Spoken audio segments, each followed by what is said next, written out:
Daig pa raw ang kapre kung humithit ng sigarilyo itong si Paul.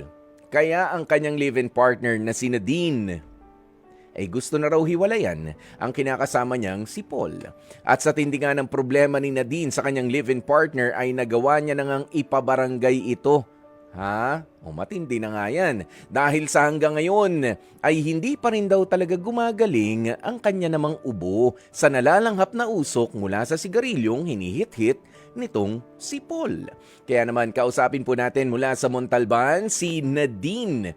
27 years old. Naku, bata-bata pa. Ubuhin na. No, dapat malakas pa nga ang katawan niya pero laging exposed sa sa usok. Nadine, kumusta ka? Hello po. Nadine? Rinig po ba ako? Oo, rinig naman. Ako, rinig mo ba? Apo. Ayan. O sige, Nadine, ubo ka nga. Nadine. Medyo boses lalaki yung pagkakaubo. Ayun po. Ha? Paano? Sige nga, gano'n ka nga ubo. Naku, pumuputok nga. Pumuputok. May putok ka. Ay, may ubo ka. Hindi, pero talagang hanggang ngayon ba inuubo ka pa rin, Nadine? Opo. Naku, yan ang sinasabi. Kailan mo ipinabarangay itong si Paul? Parang po, last month lang po yun eh. Anong sinabi mo sa barangay? Gusto ko na po kasi makipag-iwalay na talaga kasi ilang beses na po talaga namin pinag-aawayan yung niya na yan kasi nga dahil nagkakasakit na ako. Ayaw niya naman tigil. Parang gusto niya pa ata na makita akong ma-hospital para lang tumigil siya eh. Aha. Ayan, well, tayo naman ay hindi nangangailangan ng sobrang talino ng mataas na pinag-aralan para maunawaan na ang usok ng sigarilyo ay nakakasama talaga sa kalusugan para nga po sa ating mga tagapakinig, ano? Ayan, pero itong si Nadine, matanong ko lang, gaano na kayo katagal na nagli-live-in ni Paul? 3 taon na po. At sa 3 taon na yun, nung umpisa ba ay naninigarilyo na siya, nung makilala mo siya? Yung una po, hindi naman po siya talaga naninigarilyo. Balik parang na-influensyahan lang siya ng mga kaibigan sa trabaho. Kauumpisa lang. Kauumpisa lang pala. Gano'n nakatagal pala nagsisigarilyo itong si Paul? Sa 3 taon po namin pagkasama mag-iisang taon pa lang naman po. Aba, bagong-bago. Masarap pa yung lasa niyan, ano? Oo. Lasang-lasa yung flavor ng Yossi. O kaya siguro nag-e-enjoy. Pero, meron ba kayong mga anak?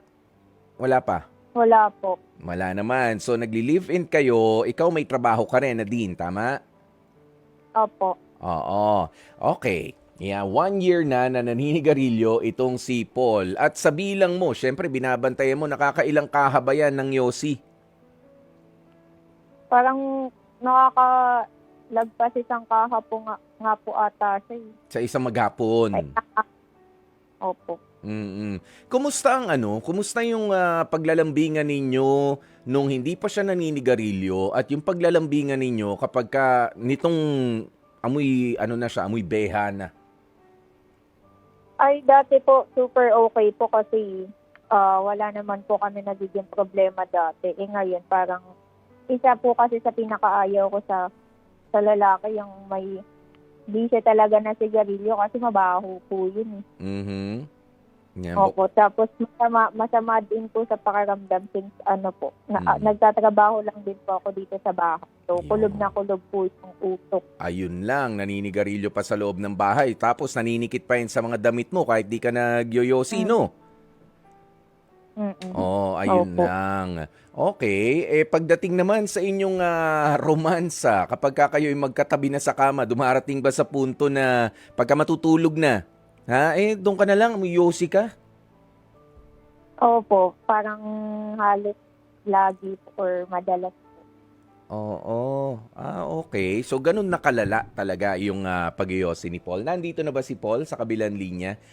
Pwede ba nating kausapin? Paul? Hello? Paul?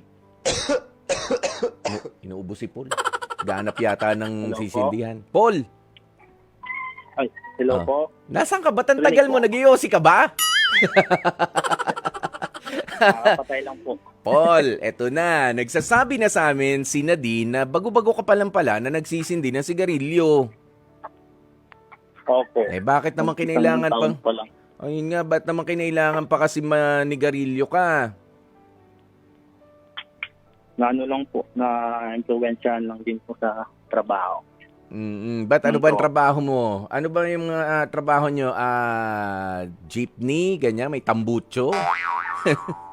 Paano Hindi ba? po, sa ano po, BPO po. So, malamig po doon. So, Mm. sabi ng mga tropa, mas ano daw, mas nakakawala daw ng lamig pag naigarilyo. Tapos yun, tinry ko po. Oo. Yun nga po, masobrahan. Oh, okay. Alam mo dito rin sa opisina namin, malamig dito.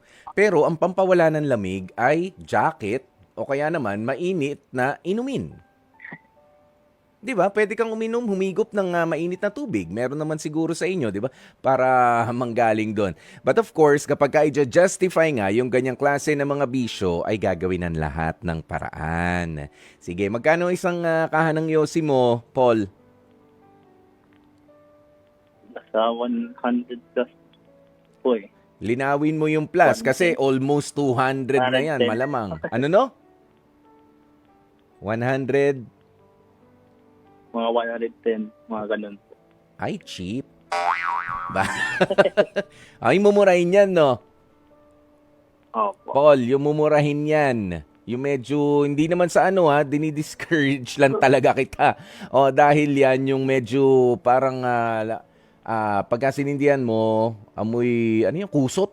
Pagka nasunog, yan yung mumurahin kasi almost 200 na yung mga magagandang brand ngayon, ha? Tama? Opo. Ayun, ikaw ba? Ayan na, nagrereklamo. Ipinabarangay ka pa ni Nadine last month lang daw. Eh, anong desisyon mo dyan? Titigilan yan? O dun ka sa barangay, ihahatid ni Nadine para magpalipas sa magdamag? O, na madisiplina ka? Hanggang sa tumigil ka magyosi, kailangan pa ba talaga yon? Hindi naman po. Siyempre po, bago pa lang. Pero kaya ko naman pong bawasan. Paunti-unti po. Pawawalain ko. Paunti-unti. Kasi hindi naman daw po mabibigla eh. Pero kaya ko. Kaya ko po itong maiwasan paunti-unti. Kaya. Okay. Ang tatanungin natin si Nadine. Nadine, naniniwala ka ba doon sa sinasabi ni Paul na kaya niyang pigilin paunti-unti? Hindi ko po alam kasi parang ilang beses ko na po narinig sa kanya yan eh. Kasi hindi naman titigilan. Oo, paunti-unti na dadamihan o paunti-unti na babawasan o medyo malabo na, no? Pero sinubukan mo bang itago, Paul, yung yosi mong yan, pag-yosi mo kay Nadine? Opo, nung una po, nung nag-uumpisa pa lang. Kasi di po talaga ako nanigarilyo eh. Higawa lang po ng na-influensyahan. Tapos, siyempre, may dala din po ng takot. Una. Hanggang na yun, naamoy na nga po. Yan na, Wala nang lusot. nahuli na, wala nang lusot. Ang problema, buti nga matapang itong si Nadine, ano? At ipinabarangay ka pa dahil hindi ka na raw makuha sa pakiusap. Ayan, ano? Alam mo, hindi lang naman kasi yung kalusugan ng kinakasama mo, ng live-in partner mo, ang ang problema. Okay? Talaga pong nakakasira din ng relasyon ng kahit na anong bisyo at kahit nga yung pagyoyosi niyan. Sabihin nyo, usok lang naman yan. Lilipas din yan. Masasanay ka rin. Ang problema, merong nga mga tao na concerned talaga at gustong mabuhay ng mas matagal at ayaw nga malanghap yung usok ng sigarilyo mo, Paul. Ha? Mahal mo ba talaga si Nadine? Siyempre po. Sobra po. Ha? Sobra po. O yun, sobrang mahal mo naman pala siya. Kaya naman dapat ay sobra din at puwersahin mo ang sarili mo na tigilan yan. Alam mo, dun kanina sa mga pagtatanong ko sa iyo, lahat ng desisyon mo nakabase sa sabi nila.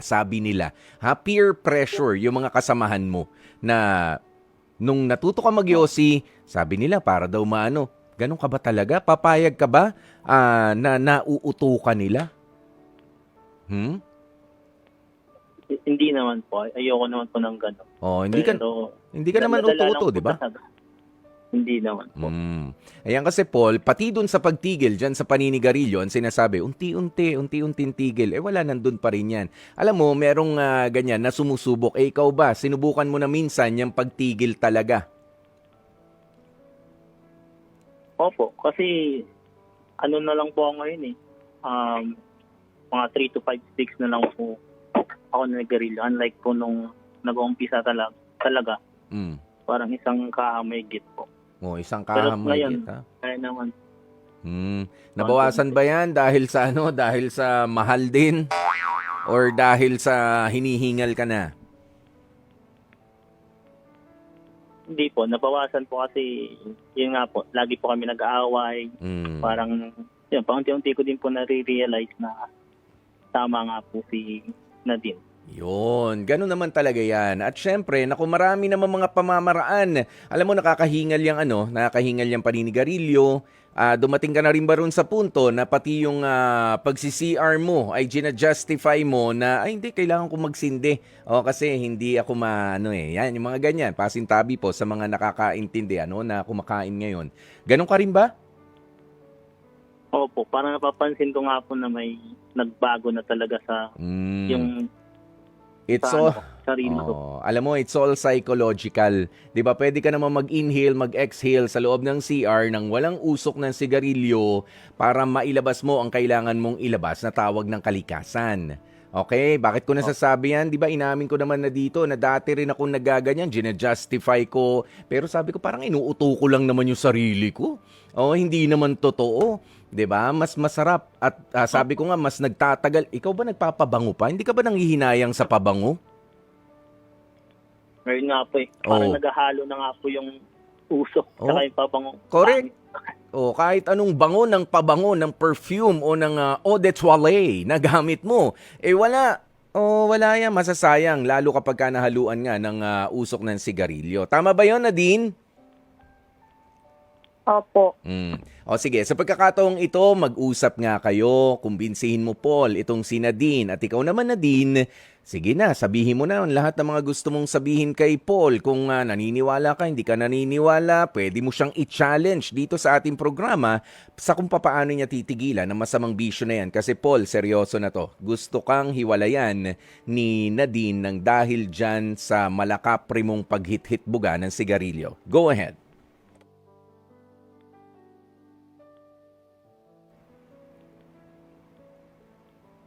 Kita mo, ayaw ka nang kausapin kasi baka amoy yosi ka nga. Nadine! Kausapin mo na si Paul. Hello.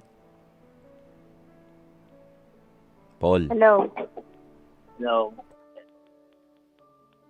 Ano bang decision mo? Matitigil mo ba talaga yan? Oo naman. Kasi Oo naman, siyempre. Yun nga, pinaunti-unti ko naman, darating din tayo alam ko sa sarili ko na kayang-kaya ko to. Siyempre, para sa'yo, para sa atin, kaya kong tigilan tong vision na to.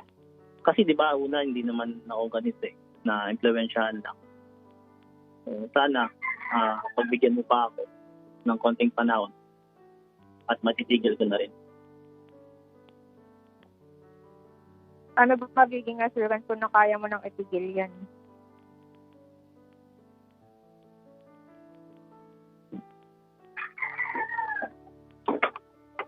Ayun,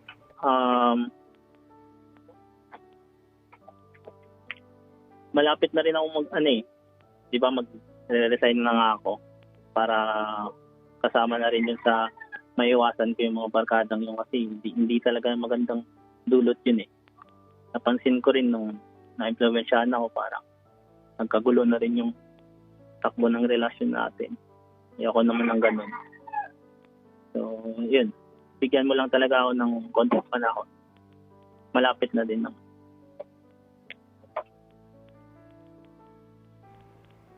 Gaano katagal pa ba? Sige. Kahit po kahit po 1 to 2 months. Kahit ganun lang po. Niniwala ka doon, Nadine? Kaya ni Paul? Tingnan na lang po natin. Kapag hindi talaga Mm. sa 2 months na yan, Mm. buo na talaga yung decision ko.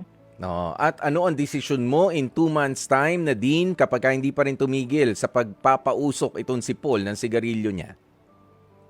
Wala na talaga. Tapusin na.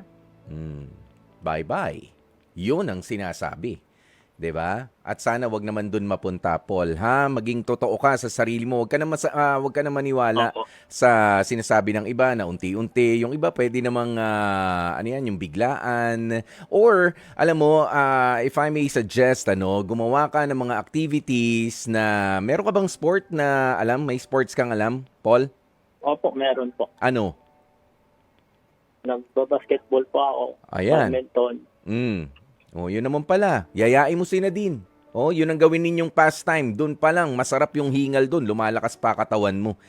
Sabay tigil na yung yosi na yan. Okay? Opo. Tsaka mas popogi ka doon. Maniwala ka, nako. Sinasabi ko sa'yo, mas mai-in-love sa'yo itong si Nadine kapag ka ikaw ay fresh na fresh, walang amoy at malusog. Ha? Ganoon yun. Sige, ano na sa ngayon ang inyong heart decision, Nadine and Paul? Para po sa akin, para po sa amin. Or depende po. Pero, yun nga po, letter T po. Try again. Nadine, okay ba sa iyo yun? Sige po. Let Okay me na po try again. Ay naku pero nababasa ko sa tunog ng boses ni Nadine. Talaga medyo, ito na, may ultimatum ka na, Paul. Kaya seryosohin mo na to. In 2 months time, dapat tigil na ang bisyo o mag-develop kayo ng activities together with Nadine. Masasama mo naman siya, Nadine, sa mga activities na yan. Opo. Okay.